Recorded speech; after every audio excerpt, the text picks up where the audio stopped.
Uyu munsi turongera kugaruka ku ruhererekane rw'ibiganiro umuyobozi w'itorero ry'Abadivantisite ku isi, ibyo biganiro akaba ari uruhererekane rwabyo yise From the Heart cyangwa se guturuka mu mutima.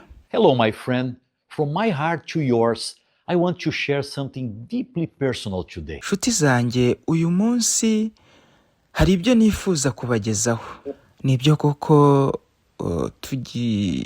imyaka yatambutse, ubuzima bwanjye bwabaye ubw'ingendo gusa.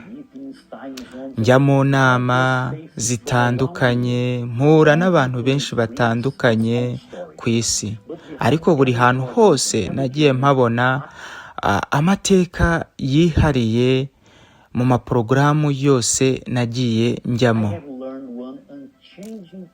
Nize ukuri kumwe gusa, ndetse nta cyagirira akamaro umuntu kirenze isengesho. Hari igihe tugira ingengabihe yegeranye cyane, gusenga bikagorana, ndetse n'inshingano zikaturemerera cyane. Nabonye amahoro mu kintu kimwe cyonyine, gupfukama tukabyereka Imana. Igihe nasengaga, buri kintu cyose cyagiye kibasha kubona umwanya wacyo.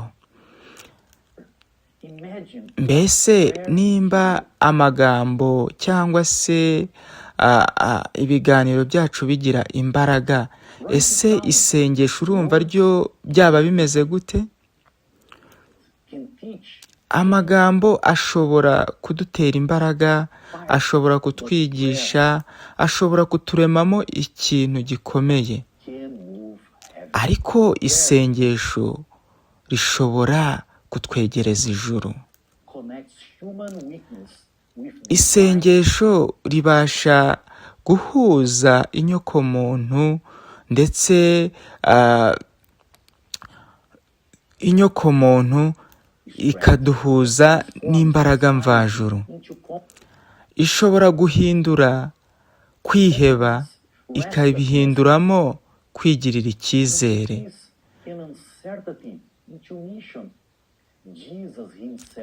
Yesu ubwe yabayeho mu isengesho, cyangwa se yabayeho asenga. Bibiliya itubwira yuko mu gitondo tuba dukwiriye gusenga mbere yuko izuba riva. Ndetse Yesu yaragendaga akajya ahantu hiherereye agasenga. Ese nimba umwana w'Imana yarabonaga imbaraga biciye mu isengesho, ni gute twebwe twaba tudakeneye gusenga mu isi ya kino gihe? Nabonye imbaraga ituruka mu gusenga, aho isengesho ribasha kuturenza inkomatanyirizo cyangwa se zo kwizera.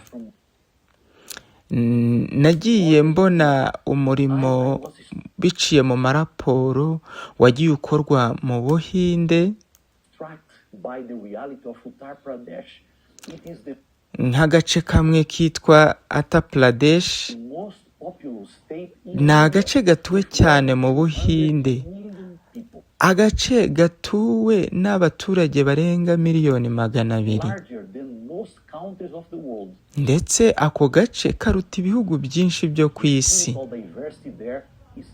Urumva yuko gatuwe n'abantu benshi batandukanye. Ariko isengesho naho ribasha kuhagera, rikinjira mu mitima y'abantu, rigategura abantu kwakira ubutumwa bwiza. Iki kintu nacyo cyabaye no mu bice bya Maldives,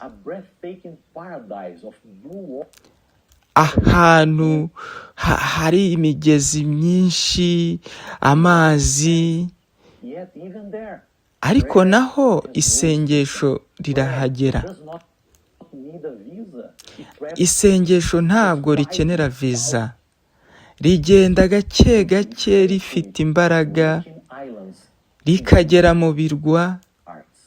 ndetse bikagera no mu mitima That's y'abantu. why prayer is not a small act of faith. Niyo mpamvu isengesho atari akantu gatoya, It is the engine of mission. ahubwo ni nka moteri y'ubutumwa bwiza. For revival comes prayer.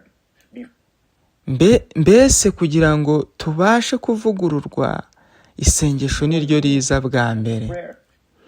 Mbere y'uko twiyunga, isengesho niryo riza bwa mbere. Movement of God. There Ndetse buri kintu cyose gifite akamaro mu murimo w'Imana, isengesho riza ku mwanya wa mbere. Abantu bahuriye hamwe basenga, church was born in prayer. ndetse n'itorero ryabayeho ku bw'amasengesho.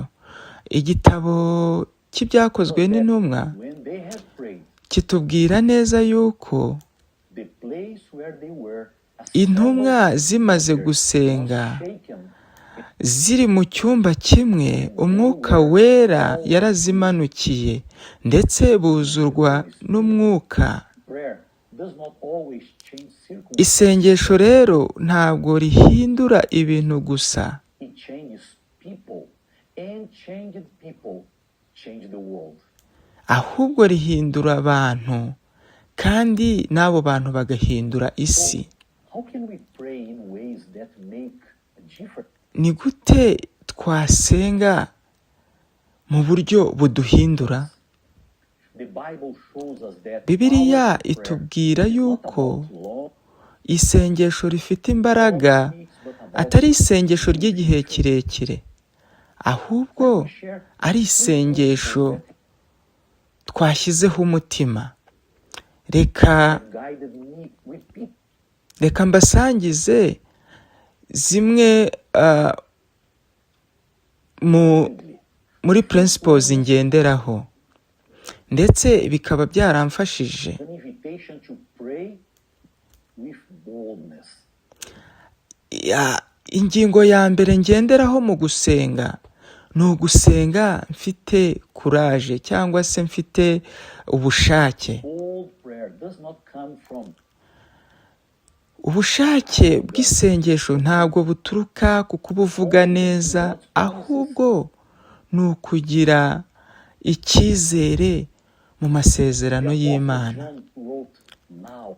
Intumwa Yohani yaranditse ati, This is the confidence that we have in him, that if we ask anything yuko nitwaka buri cyose according to his will, ndetse ku bushake bw'Imana prayer iratwumva. convincing God to act. Isengesho ntabwo ari iryemeza Imana kugira icyo ikora, ahubwo rigomba kuba With his purpose, rijyanye n'icyo umutima wacu ushaka. boldness in prayer, Ubushake rero mu isengesho we are loved. butumenyesha yuko Imana idukunda Furthermore, kandi twumva. the most courageous people I have met Abantu bagira ubushake are not nahuye nabo ntabwo ari abavuga cyane bakumvikana, ahubwo ni ba bandi basengana ubushake kandi batuje. second, pray Ingingo ya kabiri ngenderaho persistence. ni ugusenga mpozaho. Jesus told the story of the widow Yesu atubwira inkuru y'umupfakazi wakomeje gukomanga until he ku rugi rw'umushinjacyaha then kugeza igihe asubirijwe. that men always ought to pray. Uwo mugani utwereka yuko mu gihe twese cyangwa se twafashe icyemezo cyo gusenga, ntabwo dushobora kumva tubuze icyizere mu mutima. Niyo mpamvu isengesho rihozaho rituma kwizera kwacu gukura kandi kugahoraho. and stop when we see no result. Birashoboka yuko ushobora gusenga wabura igisubizo ukarekeraho gusenga, ariko Is the language of guhozaho ni ururimi rwerekana yuko twizeye uwo some of the dusenga. greatest answers I have seen in mission fields Bimwe mu bisubizo nabonye muri uru rugendo rw'ivugabutumwa did not come overnight. ntabwo byagiye biza mu gihe gitoya, After months or ahubwo years, byagiye biza haciyemo amezi ndetse n'imyaka nsenga. us that God's timing Gusenga ugahozaho bitwereka yuko igihe cy'Imana kitajya gitinda. is preparation. In the third, Ingingo ya praise gatatu, dependence. tugomba gusenga twiringiye kandi Real prayer is not about control but surrender. isengesho ntabwo ari ikintu wakontorora, ahubwo dukwiriye kwitanga cyangwa se kwitanga mu Mana. Said, without me, you can do nothing. Yesu yaravuze ati mutamfite ntacyo mwageraho. Prayer reminds us that we are not the center of the story. Isengesho rero ritwereka yuko tutishoboye, ahubwo dukwiye kwisunga Imana Flexible. kugira ngo imigambi In yacu our hearts, igende neza. dependence means we trust His Tugomba kwishingikiriza ku Mana, even when the answer maze ubushake is different from what we expect. n'igisubizo Imana iduha bishobora gutandukana n'ibyo dutekereza. Every unanswered prayer is still changes because Ndetse n'isengesho ritasubijwe ubwabyo nabyo biraduhindura, kuko twiga yuko Imana natwe tutari kimwe. when I think about the power of prayer, Iyo ntekereje ku mbaraga I remember one of the y'isengesho, most beautiful quotes written by Ellen White. nibuka amagambo yanditswe na Elena White. Prayer is the opening Yaravuze of the heart ati, to God. isengesho rifungura umutima wacu ku Mana nk'inshuti yacu. God as your friend. Not that it is necessary to make known to God what we are, but to enables us to receive Him. Ndetse isengesho ntabwo ritumenyekanisha ku Mana abo turi bo, ahubwo rinadushoboza kwakira Imana. Prayer does not bring God down to us, but brings us up to Him. Isengesho rero ntabwo rimanura Imana ngo riyizane muri twe, ahubwo riratuzamura rikatugeza ku Mana. Profound thought. When we pray, we are not trying to move God closer to our plans. Ndetse iyo dusenga ntabwo isengesho rituzanira Imana ngo ijye mu migambi We yacu, are letting Him lift us closer to His. ahubwo riratuzamura rikatugeza ku Mana. And I travel, the more I Igihe kinini nagiye nkora uyu murimo, nkora ingendo realize that nyinshi, leadership without prayer, naje kubona yuko ubuyobozi bwose butarimo isengesho without direct, buri gihe utwarwa n'amarangamutima adafite intumbero. we can't attend meetings and build plans, but without prayer, Nta kintu twageraho mu manama twakora n'imigambi yacu hatarimo isengesho. without power.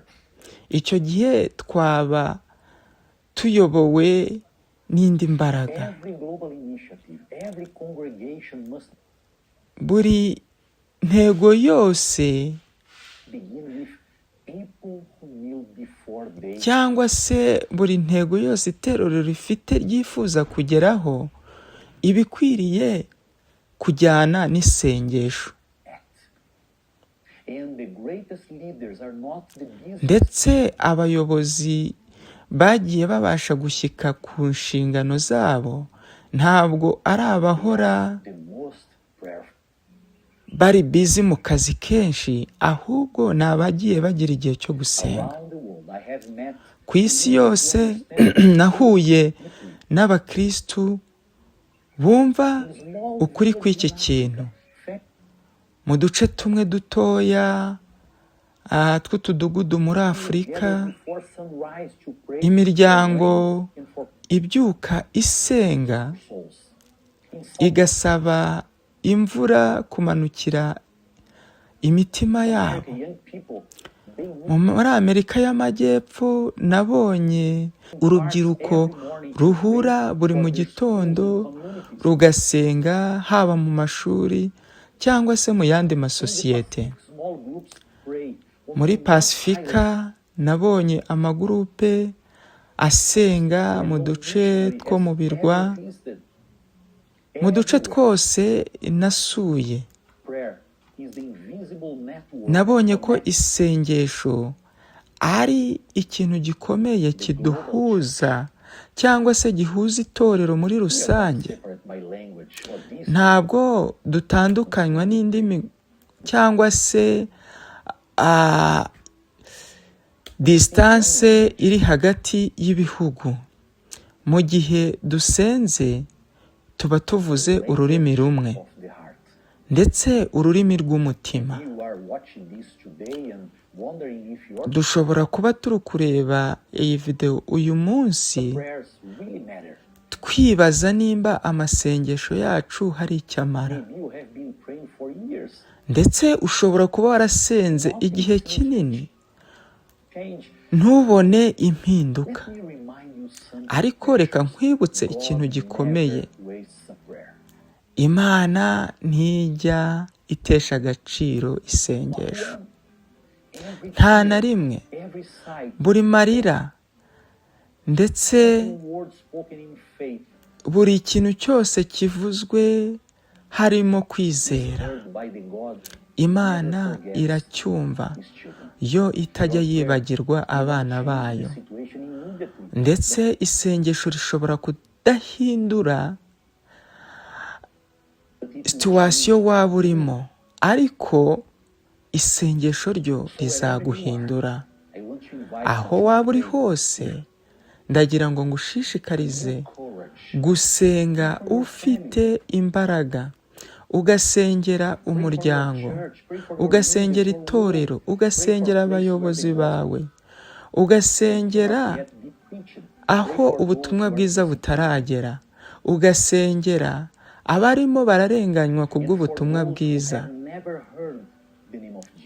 ndetse ugasengera abatarabasha kumenya izina rya Yesu. Amasengesho yawe yagira icyo ahindura. Mu gihe abana b'Imana basenze, buri sengesho ryose rizabona igisubizo cyaryo. Mu gihe dusenze tubonana na Yesu amaso ku maso. Biturutse mu mutima wanjye,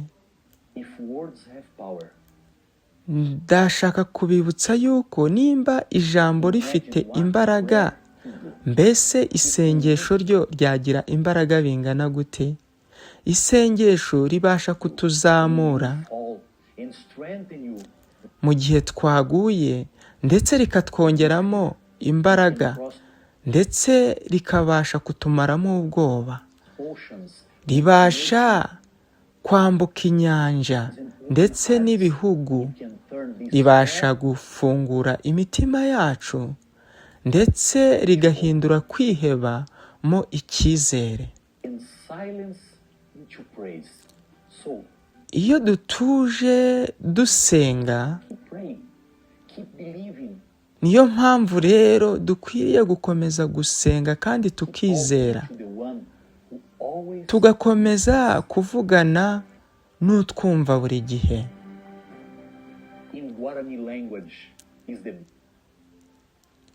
Mu rurimi rwa Guwani, iyi Bibiliya nayakiriye iturutse ku bagenda bazikwirakwiza. Ariko uyu munsi ndashaka gusengera abana b'Imana bo muri Paraguay. But I would like to pray for you, Ariko ndashaka your life, no kugusengera ndetse n'ubuzima bwawe. Father. Mana yo mu ijuru, Now, just to ask your presence among us. turasenze dusaba ngo ube muri twe, Say that we trust in the power of prayer. kandi uduhe kwizera imbaraga y'isengesho, Please, dear Lord, take kugira ngo Mwami tukwiringire, care of us. Guide our lives. uyobore ubuzima bwacu bwa buri munsi, kandi umucyo wawe Who are around us. ubane n'abari ku isi yose. People in Paraguay. Nsengeye abantu bo muri Paraguay, Be with abana bawe muri icyo gihugu, face their challenges and always ubafashe kurwana n'ibyo barimo guhura nabyo, build their confidence on you. ndetse ubarememo icyizere muri wowe. In all of Mbashyize mu maboko yawe, ndetse natwe muri rusange you, because we trust you. turabisenze tubyizeye mu izina rya Yesu, amen. Kwiringira TV, ubutumwa bwiza kuri benshi, gukizwa kwa benshi. Matayo 24 umurongo wa 14.